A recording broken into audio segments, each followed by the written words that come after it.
Dans le monde numérique d'aujourd'hui, nous sommes constamment bombardés de jugements. Entre les individus partageant une version idéalisée et souvent parfaite de leur vie qui suscite l'envie, aux commentaires blessants sur nos propres publications sociales de la part d'étrangers, les jugements peuvent nous faire remettre en question notre estime de soi, nos choix et nos valeurs. Non seulement nous sommes jugés par les autres, mais il est également possible que nous portons des jugements sur nous-mêmes et sur les autres également. Bien que ignorer les jugements soit plus facile à dire qu'à faire, il est courant d'internaliser les jugements. Ces jugements ont alors le pouvoir de nous retenir d'une vie significative et épanouissante. Non seulement nous devons trouver des moyens de nous libérer des jugements que les autres portent sur nous, mais aussi des jugements que nous portons sur nous-mêmes et sur les autres. Un des enseignements fondamentaux du taoïsme est de vivre en harmonie avec le flux naturel de la vie. Cela signifie renoncer à nos tendances à juger, résister et essayer de forcer les situations à se dérouler selon nos préférences personnelles. Le Tao Te Ching, texte fondamental de la philosophie taoïste, nous instruit à pratiquer le non-agir, et tout se mettra en place. Nos esprits jugeants créent de la résistance, des tensions et des attachements qui perturbent l'harmonie innée de l'existence. Lorsque nous étiquetons les choses comme bonnes ou mauvaises, justes ou fausses, nous nous coupons de la grande unité du Tao. Nous nous consumons à juger et classer sans cesse chaque expérience, personne et événement que nous rencontrons au lieu de simplement être présents à ce qui est. Les sages taoïstes reconnaissaient que la vie est pleine de paradoxes et de forces opposées. Ce qui semble bon peut contenir des éléments de mal. Ce qui apparaît positif a inévitablement des aspects négatifs. Le jour ne peut exister sans la nuit. La vie requiert la mort. En nous accrochant à un côté et en rejetant l'autre, nous créons une division intérieure qui nous sépare de l'unité organique de la réalité. Lao Tzu enseignait la sagesse de transcender les dualités de jugement. Lorsque les gens voient dans certaines choses comme belles, d'autres choses deviennent laides. Lorsque les gens voient certaines choses comme bonnes, d'autres choses deviennent mauvaises. Il continue en demandant, par conséquent, aie la pensée de la non-pensée, considère l'honoré et le diffamé comme un seul. En relâchant nos habitudes de jugement, de préférence et de discrimination, nous pouvons nous ouvrir à un mode de présence et de non-résistance enfantin. Nous cessons de séparer compulsivement le beau du laid, le pur de l'impur, et commençons à embrasser toute chose avec une conscience impartiale et ouverte. Du point de vue taoïste, le jugement est une compulsion humaine névrotique qui découle de nos égos craintifs. Nous imaginons pouvoir nous mettre en contrôle du flux incontrôlable de la vie, en catégorisant, évaluant et résistant mentalement à ce que nous n'aimons pas. Mais en vérité, cela ne fait que renforcer notre illusion de séparation du tout. La voie taoïste est celle d'un alignement humble avec les flux et reflux, les croissances et les déclins qui surviennent spontanément dans la nature. Nous nous abandonnons dans le présent intemporel, relâchant le jugement et nous ouvrant aux expériences avec un esprit innocent et débutant. Nous pratiquons d'aller avec, plutôt que contre, le changement continu du Tao. En abandonnant nos esprits jugeants, nous devenons paradoxalement libres de nous aligner avec les motifs fluides de la vie. Comme le rappelle le Tao Te Ching, en ne s'accrochant pas, il embrasse vraiment tout. Lorsque nous nous accrochons à des jugements et des préférences, nous résistons à le ici et maintenant, inhérent du moment présent. Nous sommes obsédés par l'évaluation, le rejet et les querelles mentales avec ce qui est. La voie taoïste est celle d'accepter tout ce qui survient sans la compulsion de le qualifier ou d'émettre des opinions à son sujet. Considérez un scénario quotidien. Vous êtes bloqué dans la circulation sur le chemin d'une réunion importante. Votre esprit commence à juger la situation comme inacceptable, mauvaise, en colère. Vous vous tendez contre la réalité dans laquelle vous résidez, souhaitant que les choses soient différentes de ce qu'elles sont. Mais votre résistance mentale vous a-t-elle libéré de la circulation ou a-t-elle changé la situation? Tout ce qu'elle a accompli, c'est introduire une tension intérieure et une séparation des mécanismes fluides du moment.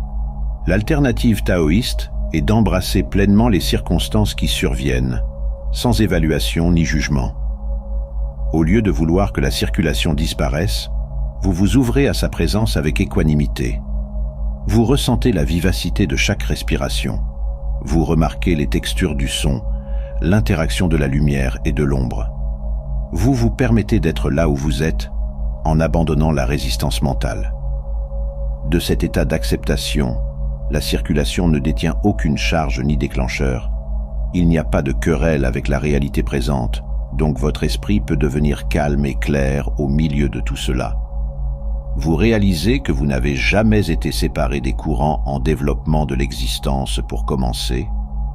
Les jugements ne vous ont fait qu'aveugler votre connexion intrinsèque avec ce même moment. Le grand philosophe taoïste Chuang Tzu a exprimé cette présence permettant magnifiquement lorsqu'il a écrit « Ne demandez pas si la voie du sage peut être considérée comme la vérité ultime ou non. Les parfaits transcendent ensemble les limites du principe et de la raison. Par cette voie d'eux-mêmes, chacun retourne à l'état de nature. » En pratiquant cet état d'être radicalement ouvert et dépourvu de jugement, nous n'acceptons pas simplement ce que nous n'aimions auparavant, tout en continuant à juger tout le reste. L'invitation est de renoncer complètement aux catégorisations, évaluations et aux habitudes profondément conditionnées de favoriser certaines expériences par rapport à d'autres. Une méditation taoïste fondamentale consiste à suspendre consciemment toute discrimination, attraction et aversion envers tout ce qui surgit, que ce soit des images, des sons, des pensées ou des sentiments. Vous permettez simplement à la vie de se dérouler sans étiqueter, rejeter ou vous accrocher mentalement à aucune partie du champ expérientiel. Avec une attitude d'acceptation ouverte, vous retrouvez l'unité inhérente et la totalité de l'être que l'esprit jugeant obscurcit. Cela ne signifie pas que vous devenez un simple spectateur ou totalement passif. Les taoïstes agissent et s'engagent dans le monde avec habileté, mais à partir d'un état de présence non entravé par le jugement ou la préférence problématique. Ils s'alignent sur les motifs spontanés de la vie, ne s'attachant ni à ce qui est plaisant ni à ce qui est désagréable. Ils agissent avec une efficacité naturelle non entravée par des biais évaluatifs. Alors que nos esprits superficiels peuvent résister à une telle pratique d'acceptation suprême, notre nature la plus profonde reconnaît intrinsèquement la sagesse de ne pas se séparer par le jugement. Il y a un réservoir de liberté primordiale qui découle de cesser de catégoriser et de discriminer chaque expérience comme acceptable ou inacceptable. Nous redécouvrons progressivement la paix innée, de demeurer dans la conscience ouverte qui ne divise pas et ne compartimente pas les phénomènes infinis et dansants de la vie. La voie taoïste est celle de la non-résistance ultime, de l'inclusivité et de l'embrassement radical de cet univers présent dans sa totalité. En abandonnant le jugement, l'évaluation et les préférences enfantines, nous nous réalignons avec l'interaction harmonieuse du yin et du yang qui imprègne toute l'existence. Nous nous ouvrons pour recevoir le grand don du Tao éternel qui ne peut jamais être saisi à travers des préférences et des dualités construites, mais seulement perçu depuis l'équilibre spacieux du non-jugement.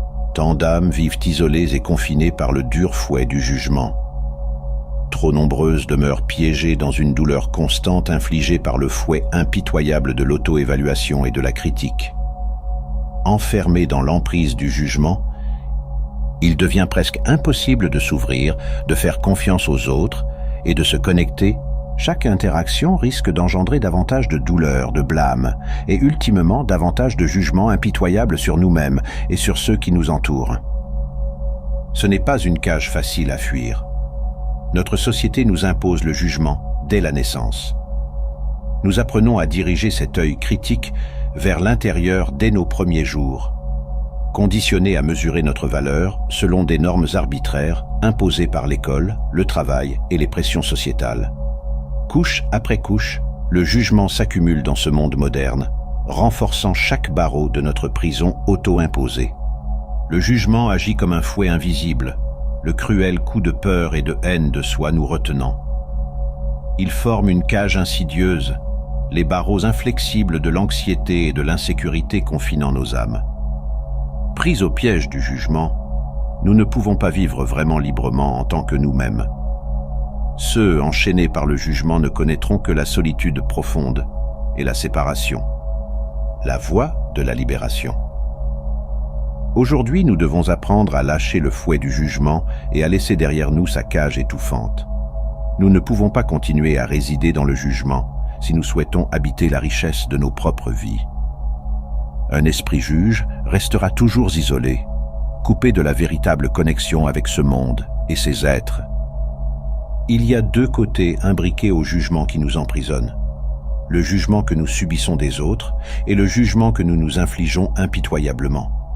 Nous resterons à jamais liés si nous laissons les verdicts sévères de la société et les attentes impossibles nous effrayer et nous pousser à nous cacher.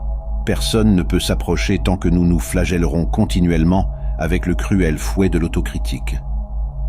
Penser qu'on pourrait simplement effacer les barreaux de cette prison est une folie. Nous sommes les seuls à alimenter sa réalité avec chaque jugement auquel nous nous accrochons. Le chemin vers une vraie liberté ne réside pas dans le combat contre ces contraintes imaginaires, mais dans la réalisation qu'elles n'ont de pouvoir que si nous leur accordons de l'énergie et de la croyance. Le premier pas est celui de l'acceptation. Poser le fouet du jugement et s'éloigner de la cage que nous avons construite pour nous-mêmes à travers des années d'autocritique et de condamnation. Cela peut sembler être une entreprise immense, surtout lorsque les pressions sociales et les engagements de longue date semblent verrouiller les barreaux en place. Mais tout emprisonnement sonne creux à la fin si nous ne le nourrissons pas de l'intérieur. Comme l'artiste qui ignore défiance et critique et poursuit son appel créatif, nous aussi pouvons doucement nous éloigner de la captivité du jugement. Nous relâchons son emprise sur nous, nous ouvrons pour nous connecter authentiquement avec ce monde, et enfin, nous réclamons la liberté intérieure souveraine qui est notre droit de naissance illimité.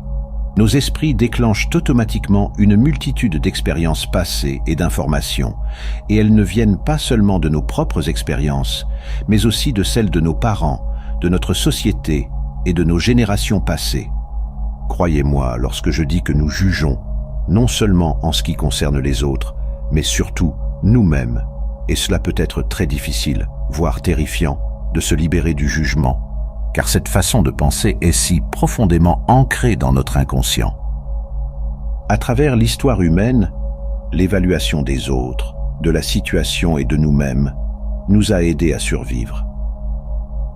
Même aujourd'hui, nous pensons encore que le jugement nous apporte la sécurité, car nous le considérons comme un moyen de faire face et de nous échapper du danger, réel ou perçu.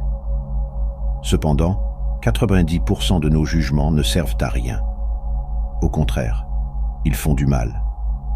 Lorsque vous êtes constamment occupé à évaluer, classer, étiqueter ou analyser, vous créez une grande turbulence dans votre dialogue interne. Lorsque nous jugeons, nous avons des pensées, des émotions et des actions qui peuvent créer une souffrance auto-imposée.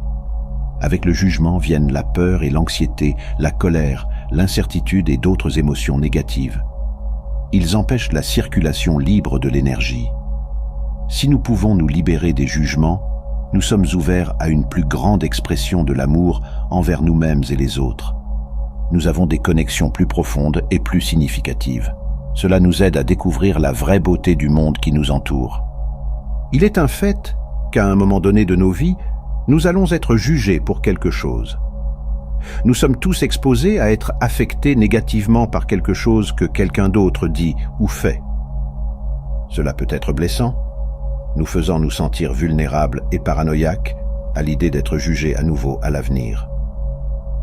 La peur du jugement qui se développe peut avoir un impact sur tous les domaines de la vie si elle n'est pas traitée ou surmontée avant de progresser.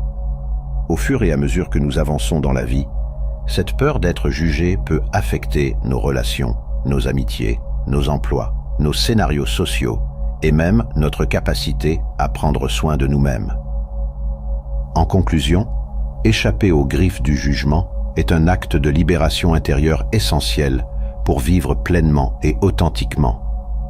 Trop souvent, Nous sommes enchaînés par nos propres critiques et celles des autres, ce qui nous empêche de nous connecter avec les autres et avec nous-mêmes de manière profonde et significative. En abandonnant le fouet du jugement, nous nous offrons la possibilité de ressentir une véritable liberté intérieure et de nous ouvrir à une expérience de vie plus riche et plus harmonieuse. C'est en embrassant l'acceptation et la bienveillance envers nous-mêmes et envers les autres que nous pouvons vraiment nous épanouir et nous réaliser dans ce monde complexe.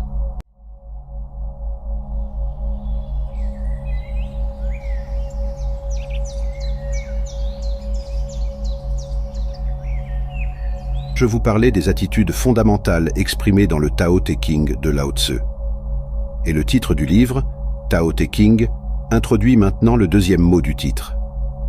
Ce matin, je me suis attardé sur le premier mot, qui est Tao, et voici que vient ce deuxième mot, Te. Et ce mot, encore une fois, nous confronte à quelques sérieux problèmes de traduction.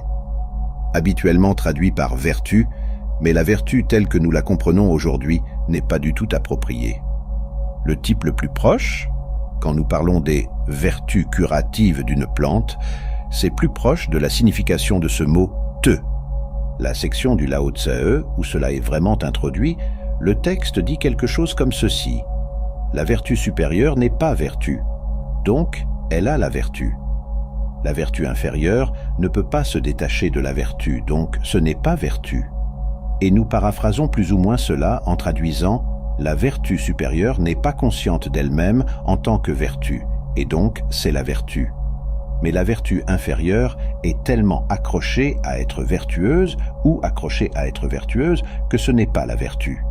Alors donc, ce mot est une connexion de vertu et de magie. Il signifie l'excellence des choses, dans le sens où un arbre excelle à être un arbre, et personne ne sait vraiment comment il le fait. Il n'y a pas moyen d'imiter un arbre, sauf que la seule chose est d'en être un. Et donc, de la même manière, quand un être humain montre une habileté extraordinaire dans quelque chose, il semble que cela lui vienne naturellement. Il semble qu'il ne l'atteigne par aucune sorte d'artificialité. S'il y a une discipline en cela, elle est cachée.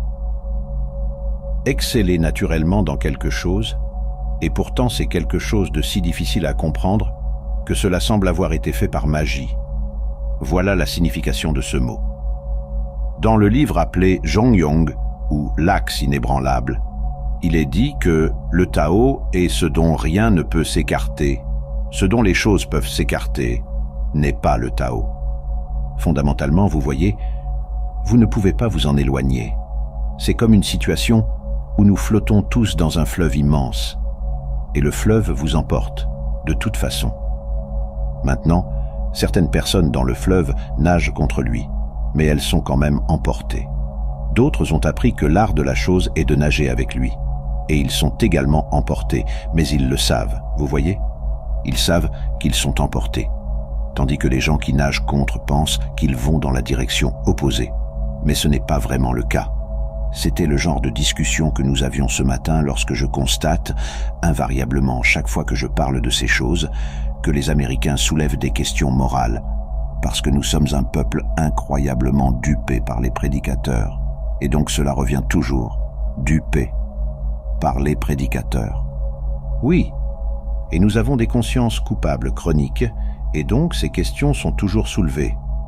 Mais cela, vous voyez, explique une partie de cette situation selon laquelle vous devez suivre le fleuve. Il n'y a pas d'autre moyen. Mais vous pouvez nager contre lui et faire semblant de ne pas le suivre, mais vous le faites toujours. Mais une personne qui ne fait plus semblant, qui sait qu'il faut aller avec le fleuve et nager avec lui, tout à coup, il acquiert, derrière tout ce qu'il fait, le pouvoir du fleuve. La personne qui nage contre le fleuve, vous voyez, n'exprime pas, par son action, la force du fleuve. La personne qui nage avec lui, il avance et il a tout le fleuve derrière lui, mais il le dirige subtilement, parce que vous pouvez changer de direction dans le cours du fleuve.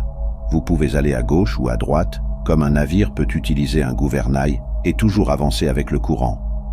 Ou, plus habile encore, comme un voilier peut louvoyer, car quand un voilier louvoie et va dans une direction contraire au vent, il utilise toujours le vent pour le pousser.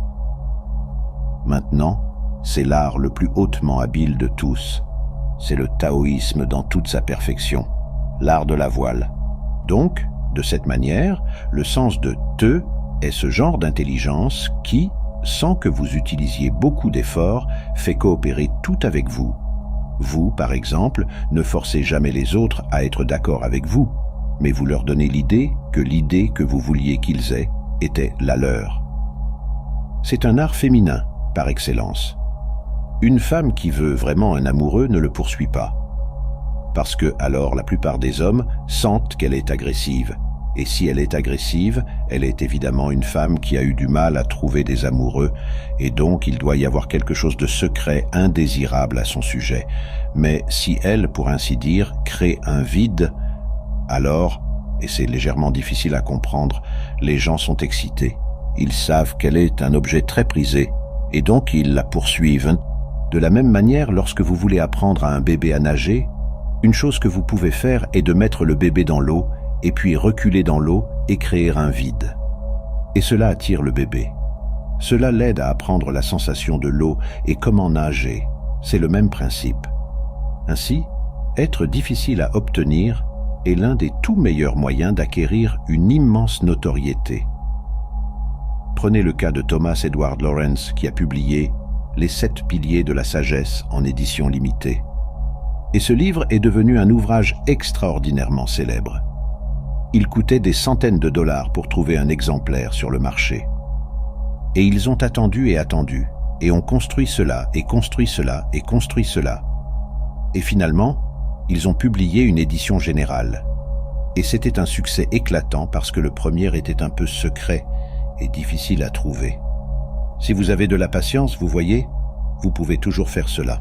Donc, tout l'art du dirigeant. Vous voyez, le Tao Te Ching est un livre écrit à plusieurs fins. Vous pouvez le prendre comme un guide pour la compréhension mystique de l'univers. Vous pouvez le prendre comme une dissertation sur les principes de la nature. Presque un manuel de droit naturel, dirions-nous. Ou vous pouvez aussi le prendre comme un livre politique, un livre de sagesse pour les gouvernants. Et le principe qu'il préconise, fondamentalement, c'est la vertu de gouverner sans gouverner. Regardez-le de cette façon. Supposons que le président des États-Unis vous soit aussi inconnu par son nom que l'inspecteur sanitaire local, l'homme qui s'occupe des égouts et de l'élimination des eaux usées et tout ça. Ce n'est pas une figure glamour, vous voyez. Mais pour cette raison même, il fait probablement son travail de manière plus efficace que le président. Parce que le président perd énormément de temps à interviewer divers groupes comme les Elks et les Girl Scouts, et à accorder des honneurs, et tout ça. La vie du pauvre homme doit être un véritable tourment, parce qu'il est si bien connu, et qu'il n'a donc absolument pas de temps à consacrer au gouvernement du pays. Je veux dire, pensez à son courrier, et à toutes les personnes qui doivent être employées pour le trier et l'évaluer. Donc, s'il était quelqu'un de tout à fait anonyme et que nous n'avions pas à penser à lui, il serait un très très bon dirigeant. De la même manière, par exemple, vous n'avez pas à vous occuper, à moins d'être malade, du gouvernement de votre propre corps. Cela se fait automatiquement. C'est cette expression ziran qui signifie « de lui-même ». Et cela continue jour après jour après jour. Et mieux c'est, moins vous avez à y penser. Quand vous voyez bien, vous ne voyez pas vos yeux. S'il y a quelque chose qui ne va pas avec vos yeux, vous commencez à voir des taches. Et ces taches sont des taches dans vos yeux. Quand vous entendez bien, vous n'entendez jamais vos oreilles. Mais quand elles commencent à siffler, vous savez, alors vous commencez à entendre vos oreilles. Et vos oreilles se mettent en travers de leur propre écoute. Donc, au plus profond, une personne, dans son ensemble, peut se mettre en travers de sa propre existence en devenant trop consciente d'elle-même. Et alors, il lui manque cette qualité te.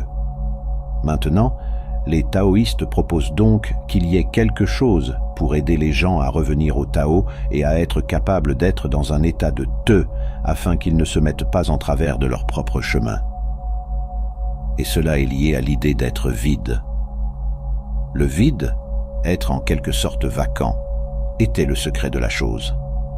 Le plus haut degré de connaissance n'est pas le savoir-faire, mais le non-savoir, être capable de le faire sans méthode. Pour y parvenir, quelque chose est pratiqué qui s'appelle « jeûner le cœur ». Le cœur, en chinois, est un mot qui ne signifie pas « cœur » au sens physiologique.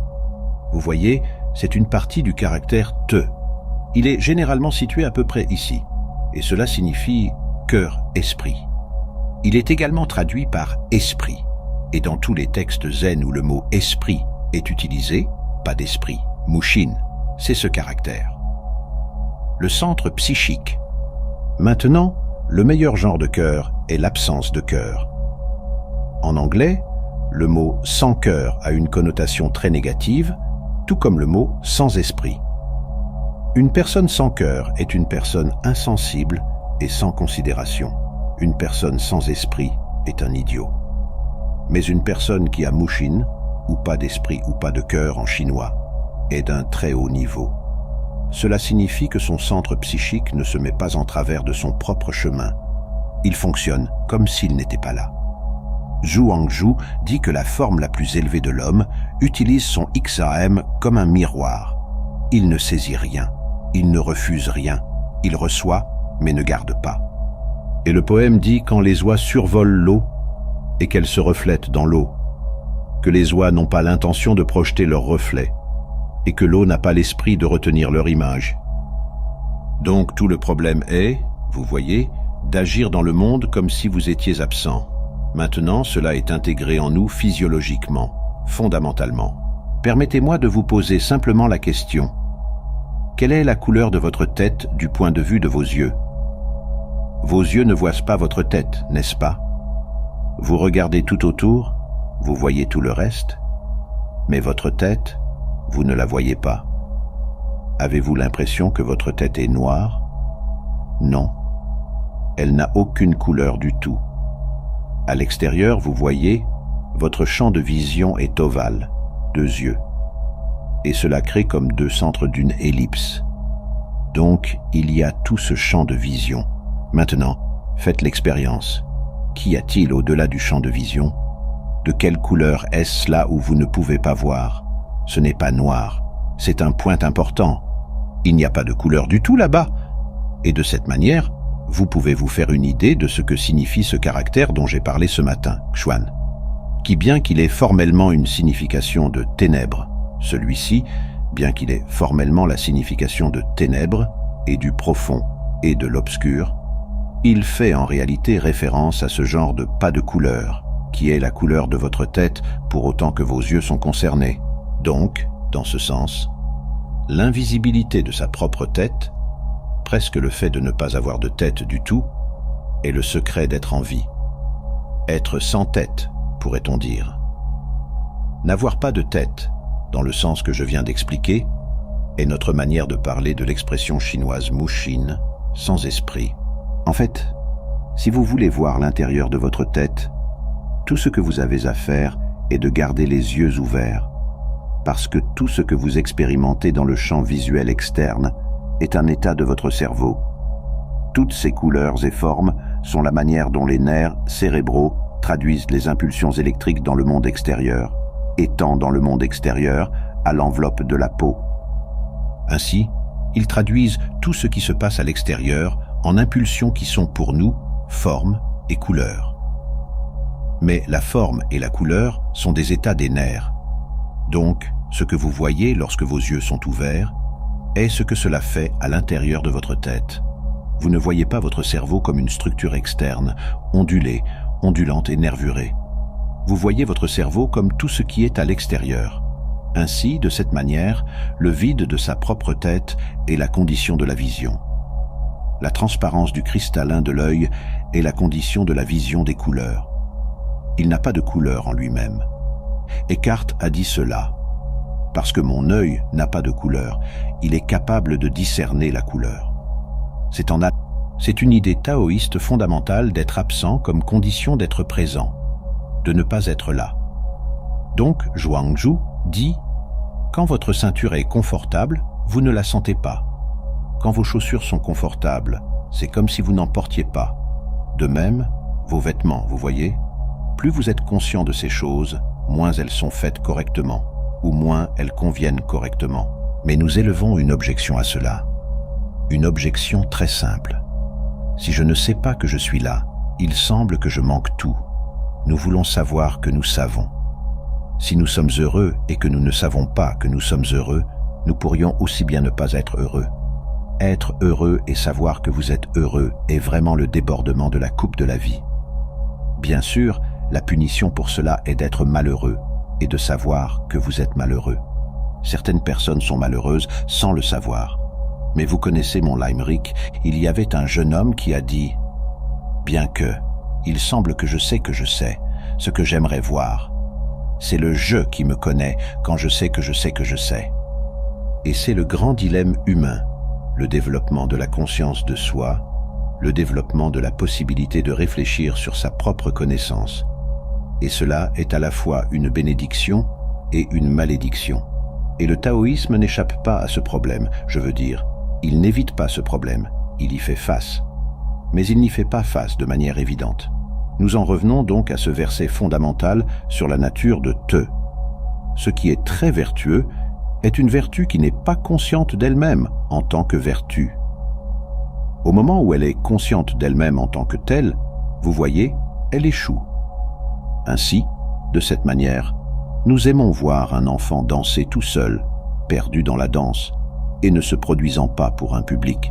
Et nous disons « Oh, si seulement je pouvais danser comme ça, si seulement je pouvais redevenir comme un enfant, innocent. » Mais ensuite, vous savez, bientôt, lorsque les parents remarquent à quel point un enfant danse magnifiquement, et qu'ils approuvent tout cela et disent à cet enfant « Danse pour nous », l'enfant commence à perdre ce pouvoir et il prend des airs. Il sait qu'il est remarqué. Et nous n'aimons pas cela. Nous disons que c'est de l'affectation. C'est se pavaner. C'est faux.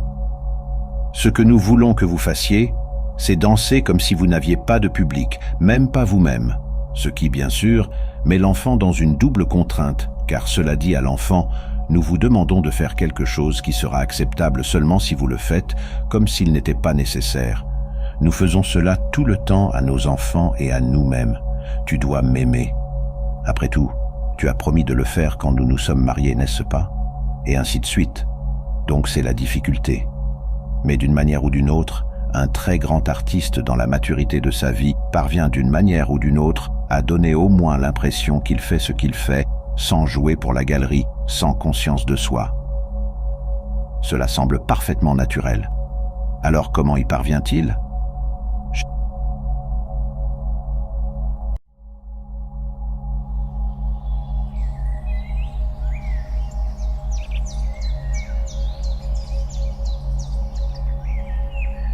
Lao Tzu est une figure légendaire et historique chinoise, considérée comme le fondateur du taoïsme. Le taoïsme est une philosophie qui nous enseigne comment vivre en harmonie avec le monde. Le mot Tao lui-même signifie la voie, le modèle et la substance de tout ce qui existe.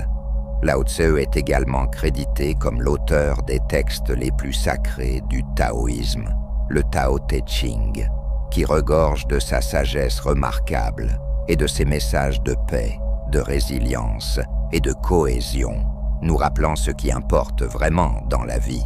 Il est une figure centrale de la culture chinoise, mais ses paroles peuvent s'appliquer aux gens du monde entier.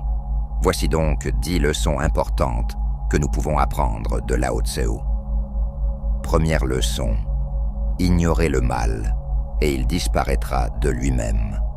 Comme l'enseigne Lao Tzu, donnez au mal rien à s'opposer et il disparaîtra de lui-même. Selon le taoïsme, nous avons tous notre corps spirituel planétaire personnel, appelé Yongshen.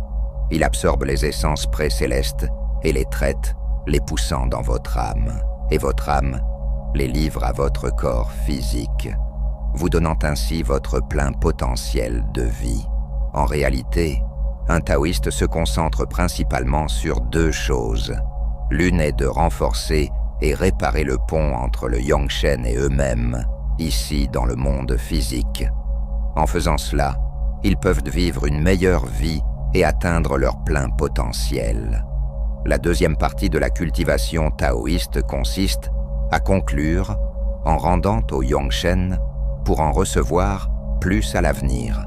Le bien est tout ce qui suit la voie du Tao, c'est-à-dire le flux du Yongchen vers votre corps. Tout ce qui aide et suit ce que fait votre Yongchen ou vous conduit est bon. Le mal et le contraire, c'est tout ce qui oppose, arrête, interfère, traîne ou endommage votre flux du Tao. Les bonnes choses vous aident à grandir et vous renforcent. Les mauvaises choses vous détruisent ou vous brisent en morceaux et vous poussent vers la mort. Le mal ou le bien n'est pas toujours bon ou mauvais. Nous devons voir la situation dans son ensemble pour déterminer si c'est bon ou mauvais. Savoir ce qui est mal pour vous est important en tant que taoïste, car vous comprendrez alors ce qu'il ne faut pas faire pour vous-même et ce qui vous fera du mal à long terme. Si vous pouvez vivre votre vie purement et consacrer votre temps à votre propre amélioration et à celle des autres autour de vous, le mal ne pourra pas vous toucher. Cependant, le mal ne disparaît jamais et vous ne pouvez pas l'ignorer. Le mieux que vous puissiez faire est d'être plus fort que les tentations du mal et vous les battrez.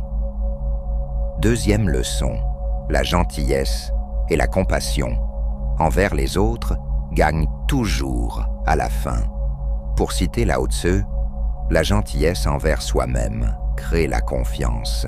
La gentillesse dans la pensée crée la profondeur. La gentillesse en donnant crée l'amour. Il existe une belle métaphore de la vertu de la gentillesse inconditionnelle que nous pouvons apprendre de l'eau. Comme une rivière qui coule à travers la terre, elle nourrit toutes les créatures vivantes qu'elle rencontre. Toutes les plantes et les animaux bénéficient de l'eau de la rivière. Une fois son travail terminé, l'eau continue son chemin sans attendre de reconnaissance ni de louange. Quand on pratique la compassion, on gagne une grande compréhension de soi-même. Le Tao Te Ching dit que le sage met les autres avant lui-même, et en mettant les autres avant lui-même, il se place en premier. Lorsqu'on place les autres avant soi-même, en montrant de la compassion, ce qu'on en retire n'est pas seulement une profonde compréhension de la nature de la souffrance, mais aussi une profonde compréhension de sa propre nature. La pratique de la compassion aide à renforcer nos relations avec les autres et à approfondir notre connexion avec le monde dans son ensemble. Cela semble être un signe de faiblesse, mais en réalité, c'est un signe de force. Troisième leçon, soyez vous-même, sans vous soucier de ce que pensent les autres. Lao Tse dit, prendre soin de ce que pensent les autres, c'est être toujours leur prisonnier. Rien ne peut être plus chronophage et énergivore que de se préoccuper excessivement de ce que pensent les autres de nous. Il n'y a rien de mal à vouloir que les autres nous aiment ou pensent du bien de nous. Mais cela ne doit pas se faire au détriment de notre intégrité. Nous devons nous occuper des tâches de la vie et prendre nos propres décisions en fonction de nos pensées les plus élevées, et non des pensées générées par le filtre de la recherche d'approbation et de la satisfaction des autres. Si nous prenons nos décisions en fonction de nos pensées intuitives les plus élevées et que certaines personnes désapprouvent, nous ne devrions pas vraiment y prêter attention. Notre tâche dans la vie est guidée par notre propre conscience, pas par les opinions des autres dans notre cercle. Quand vous êtes en accord avec le Tao, vous faites votre travail, puis vous arrêtez. Laissez les opinions des autres de côté. Ne nagez pas à contre-courant du Tao. Allez plutôt avec le flux.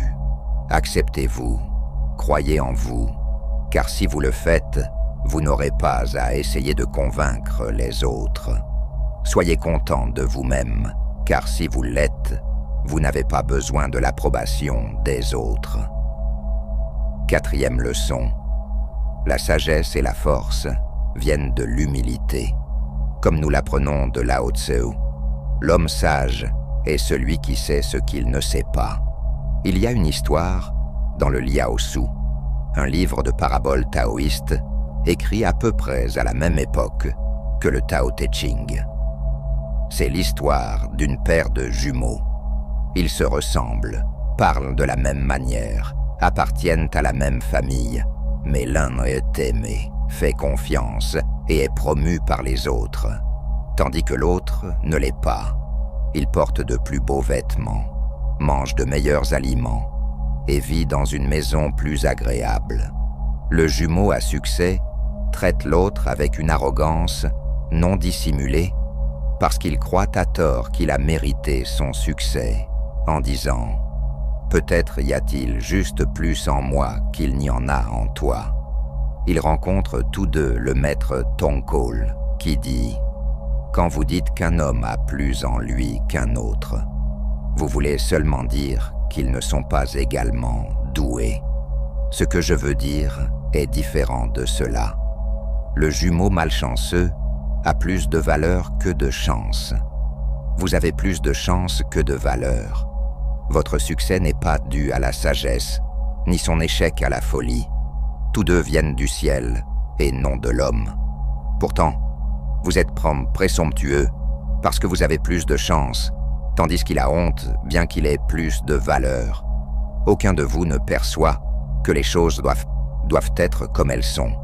La vérité est que le grand pouvoir du Tao ne peut être obtenu qu'avec un grand amour et une grande humilité.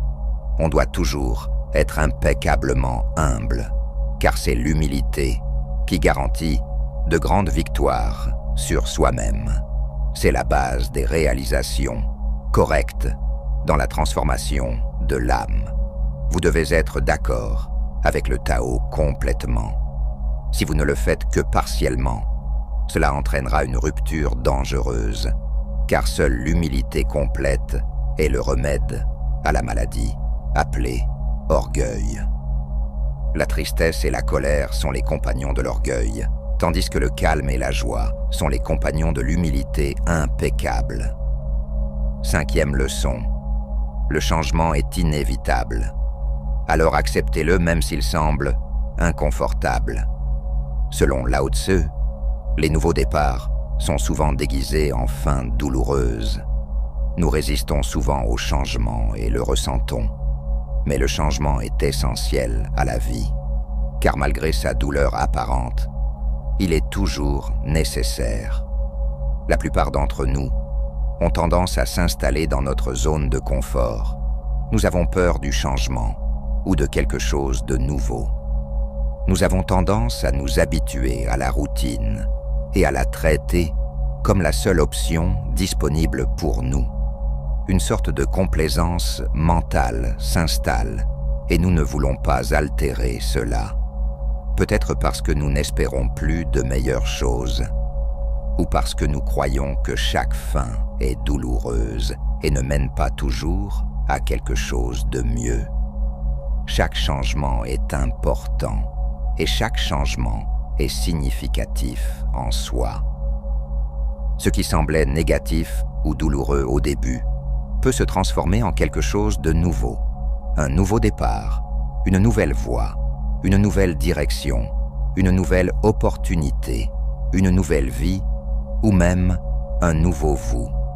Le changement pave souvent la voie à quelque chose de mieux, et sinon de mieux, au moins de différent.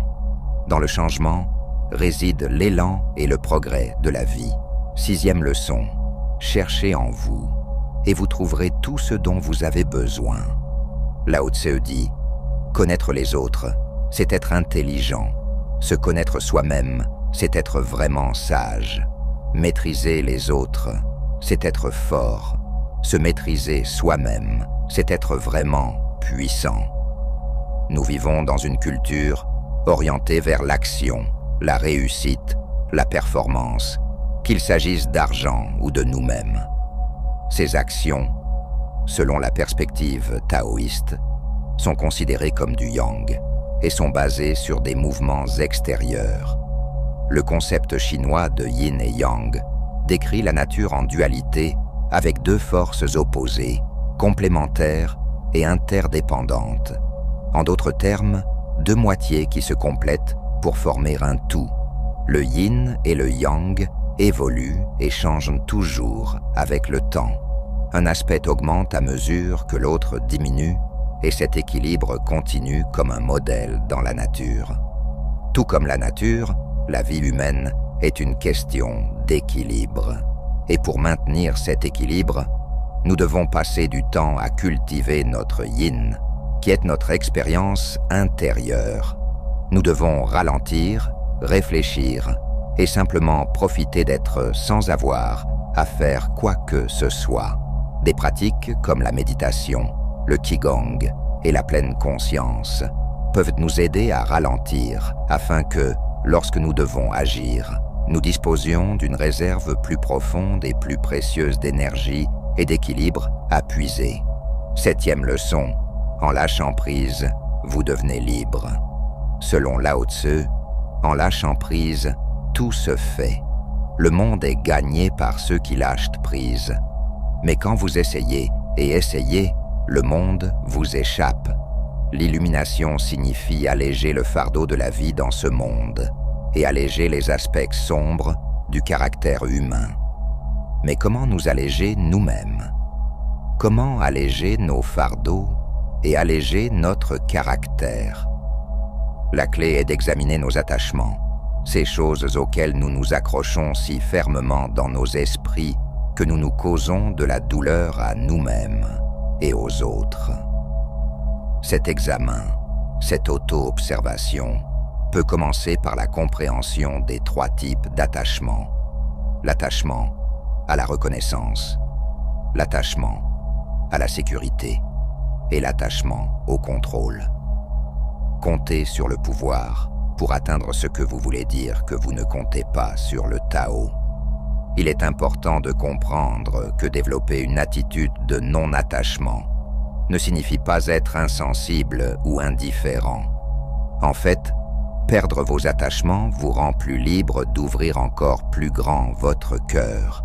C'est comme être capable de voir le monde d'une perspective plus élevée. Au lieu d'aimer uniquement ceux auxquels vous êtes le plus attaché, vous-même, votre famille, votre religion, votre groupe politique et votre pays, votre cœur peut grandir pour embrasser le monde entier. Être content, c'est être heureux avec ce que vous avez. Et être heureux avec ce que vous avez, c'est être riche. 8e leçon. Lâchez vos étiquettes si vous voulez vraiment vous connaître.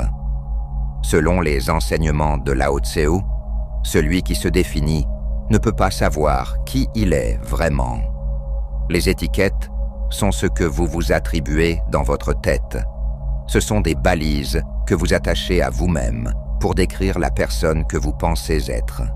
Nous avons des étiquettes pour nous-mêmes telles que super papa, homme d'affaires, prospère, perdant, bon à rien, etc. Nous nous mettons dans des boîtes en essayant de définir qui nous sommes. Nous le faisons aux autres et à nous-mêmes. Que ce soit positif ou négatif, ce que nous nous chuchotons chaque jour a une grande influence sur notre sens de soi et dicte la direction de nos pensées et actions. Le problème avec les étiquettes, c'est que nous ne voyons que des fragments définis par notre propre expérience et perspective du monde extérieur. Disons que vous ou quelqu'un d'autre vous avez donné une étiquette dont vous ne voulez rien savoir, peut-être parce qu'elle vous rappelle des erreurs passées ou des défauts avec lesquels vous essayez de coexister. En ne vous étiquetant pas, vous pouvez passer librement d'une expérience à une autre, d'une émotion à une autre, sans être enchaîné à une seule façon de penser. Il est beaucoup plus facile de passer à autre chose après une erreur quand vous ne la portez pas avec vous. 9e. Apprenez à suivre d'abord si vous souhaitez un jour diriger. Selon Lao Tzu, Si vous voulez gouverner le peuple, vous devez d'abord vous placer en dessous de lui. Si vous voulez diriger le peuple, vous devez apprendre à le suivre. Pour comprendre cela, examinons la comparaison de Lao Tse entre les rivières et les mers et les centaines de ruisseaux. Les rivières et les mers sont plus puissantes que les ruisseaux. Elles sont plus grandes, plus profondes et plus fortes. Sans l'eau qui coule de centaines et de milliers de ruisseaux, les rivières et les mers ne seraient pas ce qu'elles sont. Les rivières et les mers peuvent être puissantes parce qu'elles sont prêtes à recevoir. De même, du point de vue du leadership taoïste, un leader est plus puissant que son peuple, mais son pouvoir est dérivé de son peuple. Ils ont besoin de leur peuple pour les nourrir, tant physiquement que métaphoriquement. Sinon, ils n'ont que leurs propres ressources d'y appuiser. Tout comme les rivières et les mers, un bon leader doit être prêt à recevoir l'eau des ruisseaux. Les rivières se baissent pour puiser de l'énergie auprès de leur peuple. Un leader se place également plus bas pour recevoir. Il prête attention et écoute. Un leader suit avant d'être suivi. 10e. Allez toujours avec le courant. Dans notre dernier morceau de sagesse de Lao Tse, nous apprenons que, quand rien n'est fait, rien n'est laissé de côté. Le Wu Wei est un concept chinois central au taoïsme qui se traduit approximativement par l'action de la non-action, ou l'action sans intention. Il dit que plutôt que de lutter contre les conditions de nos vies, nous devrions laisser les choses suivre leur cours naturel. Si nous nous accordons et suivons cet ordre, les choses se font efficacement, sans effort supplémentaire. Si nous allons à contre-courant de l'ordre naturel, cela prend plus de temps et d'énergie pour accomplir les choses, et dans certains cas, rien ne sera fait, peu importe nos efforts. Prenons l'exemple de l'écriture. Si vous vous sentez non inspiré, c'est fatigué. Ne vous forcez pas à écrire un chapitre parfait. Reconnaissez plutôt la direction de la nature et prenez soin de vous. Peut-être aller faire une promenade. Puis, quand vous vous sentez inspiré et motivé, profitez-en et écrivez avec une grande férocité et détermination. C'est cela, le Wu Wei. Reconnaître les forces de la nature et agir en conséquence. Certains interprètent intuitivement la non-action comme quelque chose de passif, décontracté ou paresseux. Aux yeux du Tao, il y a souvent des moments pour l'action, mais si aucune action n'est nécessaire, selon les lois de la nature, alors faire quoi que ce soit peut être excessif. Tout est question de réaliser quand nos efforts sont utiles et quand ils sont gaspillés. Merci beaucoup pour votre soutien qui grandit chaque jour. Vos commentaires et vos encouragements me donnent encore plus de force pour continuer. N'hésitez pas à me dire ce dont vous avez besoin, et j'essaierai de vous aider. Si vous voulez soutenir d'autres frères spirituels dans leur voie vers le Tao, n'hésitez pas à me soutenir sur Tipeee. Bientôt pour de nouvelles